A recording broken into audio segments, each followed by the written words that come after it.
Cuando hablamos de inteligencia artificial, es importante preguntarnos de qué estamos hablando.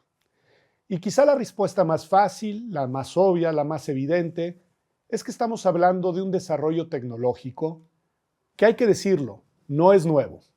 Al menos desde los años 50 del siglo XX, algunos grandes pensadores, algunos grandes tecnólogos empezaron a imaginar cómo se podrían generar procesadores de razonamientos, déjenme decirlo así, a través de tecnologías que permitieran ir generando una inteligencia cada vez más parecida a la nuestra. Pero lo cierto es que desde el año 2022, con la irrupción, la aparición de eso que conocemos como inteligencia artificial generativa, la discusión a nivel global cambió.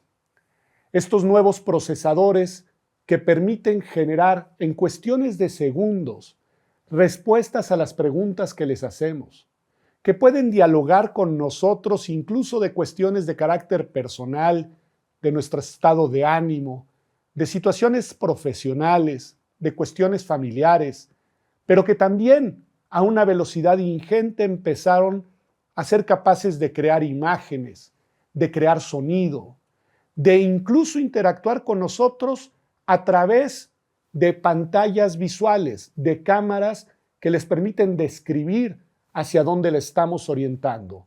Y algo muy importante, a través de sonido, de voz que además parece ser de un ser humano, vino a cambiar la discusión sobre qué estaba pasando en materia tecnológica. Pero eso tampoco es del todo nuevo. Que una tecnología irrumpa y venga a alterar los términos en los cuales nos relacionamos, no solo con ella, sino también entre nosotros, ya había sucedido al menos en el caso del Internet. De hecho, si usted tiene la edad que tengo más o menos yo, recordará los dos momentos como momentos disruptivos. Cuando surgió el Internet, no entendíamos bien qué estaba pasando y con el paso del tiempo nos fuimos adaptando y fuimos siendo capaces de utilizarlo, de aprovecharlo, y hoy forma parte de nuestra vida cotidiana prácticamente a nivel global. Lo mismo sucede cada vez más con la inteligencia artificial. Pero las preguntas siguen siendo muchas y entre otras la que orienta nuestras reflexiones en este espacio. ¿Cómo debe, si es que debe, y quién es capaz de regular estas tecnologías? Para responder a esa pregunta, quizá lo primero que hay que hacer es mirar en dónde se está desarrollando y bajo qué lógicas se está orientando ese desarrollo. Hay que decirlo, hasta hace muy poco tiempo, el consenso era que el liderazgo a nivel global, de manera indiscutible, lo llevaban los Estados Unidos. Los Estados Unidos con una industria pujante, creativa, multimillonaria, que ha venido desarrollando los mayores logros en materia de inteligencia artificial. Pero también sabíamos, y también es un tema que en estos días, en estos meses, en este año 2025, se ha vuelto de gran relevancia, que en China también se están llevando desarrollos importantes de inteligencia artificial. Dos polos de poder global que tienen lógicas distintas, como referiré en unos pocos minutos. Quizás solamente decir que no solo Estados Unidos y China están, digamos, llevando a cabo desarrollos importantes en la materia, pero en otras latitudes lo que se hace es más bien maquila de inteligencia artificial, como en el caso, por ejemplo, de la India, en el caso de Brasil y en muy pequeña escala también en algunos desarrolladores mexicanos. Es decir, aprovechamiento de los desarrollos medulares llevados a cabo en los Estados Unidos y en China para desarrollar otro tipo de productos que se basan en la inteligencia artificial, pero que no son propiamente, digamos, mecanismos, instrumentos, herramientas de inteligencia artificial generativa. Inteligencia artificial, que esto también es importante mencionarlo, que funciona y se alimenta a través de datos. Entre más datos tiene la inteligencia artificial, mayor capacidad tiene de dar respuestas a las preguntas, a los prompts, como se dice en inglés, que le hacemos. De hecho, algún día Itzul Girón, quizá una de las tecnólogas mexicanas más destacadas en esta materia, me decía una metáfora muy clara. Los datos son la gasolina de la inteligencia artificial. Y esto no es menor porque nos lleva de nuevo a los países en los que se desarrolla. La mayor parte de los datos que alimentan los procesadores de inteligencia artificial hablan en inglés. En segundo lugar, en chino. Y en tercer lugar, en español.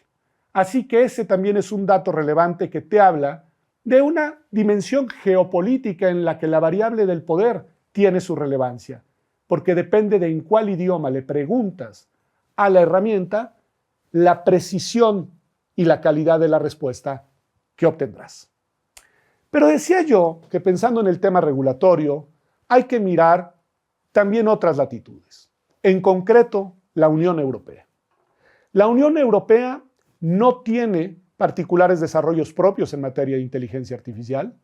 Es una unión regional, como sabemos, que es, al igual que nosotros, consumidora de lo que se produce en otras latitudes, de nuevo, sobre todo en Estados Unidos y en China, pero es la entidad política jurídica que ha hecho la mayor apuesta hasta el momento por emitir una regulación en la materia. Una regulación que tiene valor en toda la Unión Europea, que está todavía en proceso de implementación, que corrió desafíos enormes en su confección, entre otros que la inteligencia artificial se iba desarrollando a los pasos agigantados que ya conocemos y que entonces los diseños regulatorios que se iban elaborando iban quedando rebasados precisamente por la velocidad de la transformación tecnológica. Sin embargo, lo lograron. Lograron emitir un primer marco regulatorio, hay que decirlo, interesante, completo, complejo y que se irá implementando de manera paulatina a lo largo de los próximos años. Pero un dato importante, quizá medular, el que más nos interesa para un espacio como este en el que estamos pensando si es viable, necesario, posible contar con una regulación propia sobre inteligencia artificial, es el enfoque que le ha dado la Unión Europea a su marco regulatorio. Y el enfoque es el correcto desde el punto de vista del paradigma democrático constitucional. Es el enfoque de colocar a los derechos de las personas en el centro. Una legislación que se construye mirando mecanismos para garantizar, para proteger, para promover los derechos de las personas. Y por supuesto, bajo una lógica de respeto a esos derechos, y en este caso es muy interesante, porque esas obligaciones de garantía, de respeto, de protección y de promoción de los derechos de las personas en la Unión Europea se impone no solamente a los estados que la conforman, sino que se impone también a las grandes industrias desarrolladoras de inteligencia artificial. Porque la premisa de fondo es que si bien estas tecnologías son, porque lo son, una herramienta que amplifica de manera real y potencial muchos de nuestros derechos y muchas de nuestras capacidades, también es cierto que también imponen retos y desafíos y amenazas, hay que decirlo, a algunos derechos fundamentales. Temas como la libertad de expresión, temas como la no discriminación, temas como los derechos de autor, temas como los derechos medioambientales por los costos energéticos que tiene la generación de inteligencia artificial generativa, valga la expresión, temas como los derechos a la privacidad, a la intimidad, a nuestros datos personales, los derechos de las y los niñas, niños y adolescentes. Son acervos de derechos, conjuntos de derechos, que están de alguna manera viéndose desafiados por estas herramientas y por estas nuevas tecnologías y que pueden ser de alguna manera mermados, dañados, menoscabados por el uso de las mismas. Por lo mismo, en Europa decidieron, y creo que lo hicieron continuo, generar un marco regulatorio que colocara los derechos en el centro de la ecuación. En particular, por ejemplo, y de esto se hablará en este curso, los derechos de protección de los datos personales de los usuarios de estas herramientas. Mientras en otras latitudes, como en Estados Unidos, que no hay propiamente una regulación, en realidad es la lógica del desarrollo tecnológico la que va imperando. En Europa han decidido que sea la lógica de la regulación estatal la que ponga límites y la que circunscriba los alcances de los desarrollos y de los usos de esos desarrollos tecnológicos, lo que no es una cuestión menor. Déjenme ahora cambiar un poco la perspectiva, que en realidad es una variación sobre el mismo tema.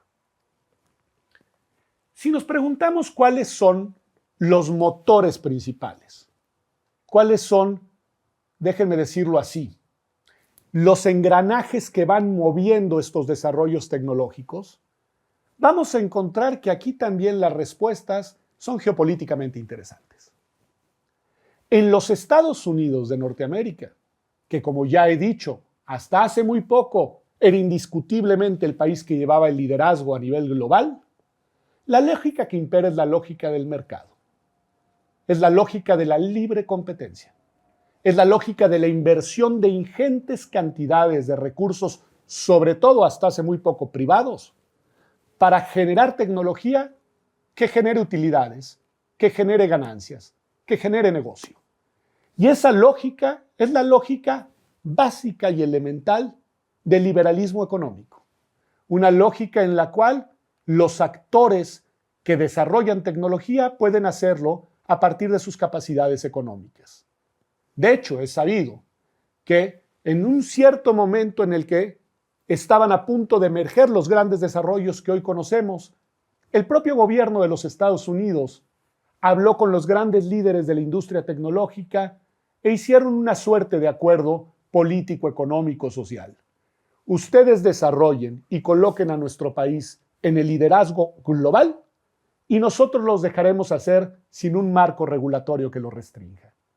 Y esa premisa es la que ha seguido operando hasta el día de hoy, con algunos intentos de corrección, sobre todo en los momentos del gobierno Biden, en el cual se emitieron algunas órdenes ejecutivas por parte precisamente del gobierno de los Estados Unidos, bajo la preocupación sobre todo de los retos que suponía el emerger, como ya decía yo, en 2022, de la inteligencia artificial generativa. Pero esas órdenes ejecutivas ya no tienen vigencia el día de hoy.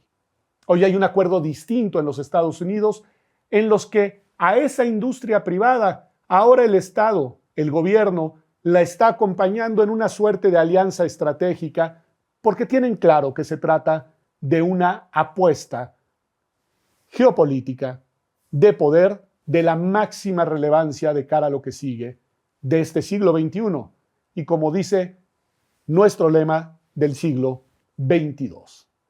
Pero esa lógica del mercado no es la que opera en China. En China opera una lógica distinta y por supuesto que hay regulación en China, pero una regulación que tiene algunos principios claros orientados hacia la mejora de la vida de la población y por supuesto a la salvaguarda de los intereses geoestratégicos y nacionales y de seguridad nacional del Estado chino, pero en realidad la manera en la que se ha venido desarrollando en ese país la tecnología forma parte de una política de planeación de Estado. El gobierno chino tiene claros sus objetivos, al menos en las próximas décadas, y esos objetivos son colocar a su país en el liderazgo global en la materia, es decir, exactamente lo mismo que quieren los Estados Unidos. Así que se trata de una competencia de la máxima relevancia, no solo para esos países y para sus sociedades, sino para todo el mundo. E insisto, por supuesto que hay una regulación, nada más que no es la regulación de la lógica del libre mercado, es la regulación de la lógica de la estrategia estatal, de la estrategia política del Estado chino.